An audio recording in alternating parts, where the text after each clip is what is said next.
Hey everyone, welcome back to the channel. Thanks for tuning in for another episode. Recently, I've done a couple of videos regarding unconventional places I like to fish, lures that other people aren't fishing. And I've gotten really good feedback on these, so I'm going to do a couple more of these. Today, we're going to talk about unconventional places to throw a vibrating jig. Most people see a vibrating jig like this Berkeley slobber knocker, and they think to themselves, I'm going to fish this around grass, rip it across the top of it, get it to explode, create some reaction strikes. And it's a phenomenal bait to do that. It really is. And it generates really good quality strikes. But you can fish a vibrating jig in so many different places. It's pretty ridiculous. And a lot of these areas, nobody else is fishing one. So we're going to get into some places I love to throw a vibrating jig. Before I do, I want to remind you though, if you want to support the channel and you're looking to purchase some baits, maybe like these slobber knockers, make sure you check out the Tackle Warehouse link. It's my affiliate link that I provide in the video description. Great way to support the channel. Every little bit of money I make from that comes right back into creating content to help other people like you and I learn how to catch more bass. All right, so let's talk about some unconventional places to throw a vibrating jig. Like I said, most people would throw this around grass, rip it around, get it to create some good explosion and those reaction strikes that we're all after. But I got to tell you, there's a lot of places I really like to fish these that very few other people are fishing them. The first is on deep ledges or deep humps, the very tops of deep humps. I'm talking anywhere from, I'll say 18 feet to 35 feet. I like to throw one that's a very heavy 3/4 to an ounce and a half vibrating jig. You cast it out, let it fall to the bottom. And at that point, you can crank it as hard as you want to get it to explode off the bottom. You can rip it similar to like stroking a jig to get it to explode off the bottom as well. But really, what you're doing is you're letting your bait go to the bottom and you're keeping it in that strike zone. So you may retrieve it, let it fall, retrieve it, let it fall.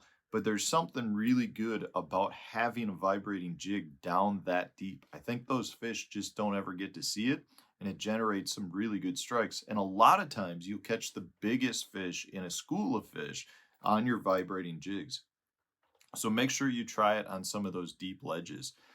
Another place that I love to fish them is on rivers, specifically wing dams on rivers. I love to fish one at like a 45-degree angle where I throw it upstream of the wing dam, retrieve it up and over the wing dam. I can kind of let it drop on the backside, keep retrieving it.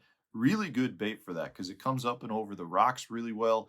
And at the same time, it will get those active fish that are above the wing dam to bite. And at the same time, when you drop it on the backside of the wing dam, it's a good bait to generate bites from inactive fish that are sitting out of the heavy current. But really good bait to fish on wing dams in rivers like the Mississippi River that you just don't see a lot of other people doing. Another thing I like to do that a lot of people don't do is to fish a light modeled one. So some of your 1/4 ounce ones, and I like to retrieve them fast right under the surface so that it's similar to like a wake bait.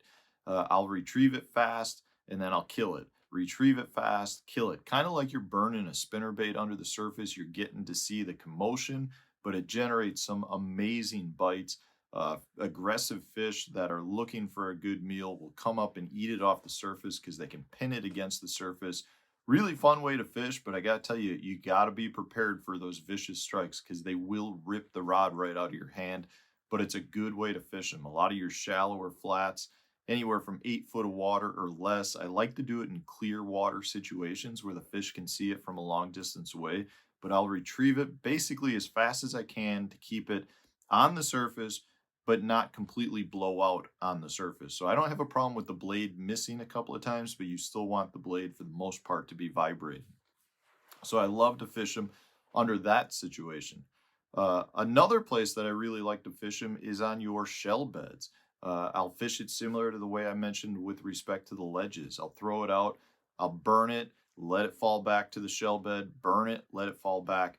But it's a really good bait for that for a couple of reasons. One, for the most part on your shell beds, you don't ever have to worry about getting snagged on anything. There's no grass, there's no wood, there's not anything to catch on your exposed hook. So from that standpoint, they work really well. but they're also really good because a lot of times they create a good dust cloud when when you explode it off of that shell bed. You know, a lot of your shell beds are made up of shells, obviously, a lot of small gravel. You get a lot of sediment that kind of sits down in it, and it's very easily dispersed when a bait moves over the top. And from that standpoint, a chatterbait, like like this slobber knocker or a vibrating jig, will create enough commotion to move some of that sediment, create a little dust cloud. Really good thing to do to generate some of your strikes. And then the last place that I like to fish them, that a lot of other people don't necessarily fish them, is on some of your suspending fish. So, in this case, let's say you're using forward facing sonar and you see fish that are out, you know, uh, 15 feet under the surface. A chatterbait's a really good bait to generate strikes from those fish because they rise so quickly. And what I mean by that is you can cast it out, retrieve it back at the level that that fish is at or slightly above. And then if you want to get that bait to rise, you just reel a little bit faster. And a lot of times, what we found, not just with forward facing sonar, but ice fishermen have known this for a long time, you actually want to keep your bait slowly rising away from the fish, and generally, that's what gets the fish to commit. If you drop the bait below the fish generally lose interest. So you want to keep your bait rising. And a chatterbait is a really good bait to continue to rise on the retrieve versus, say, a crankbait, which is going to want to dive below where the fish are at. So for your suspended fish, a chatterbait's really good bait to get those fish to commit because you can get it to slowly rise out of that area.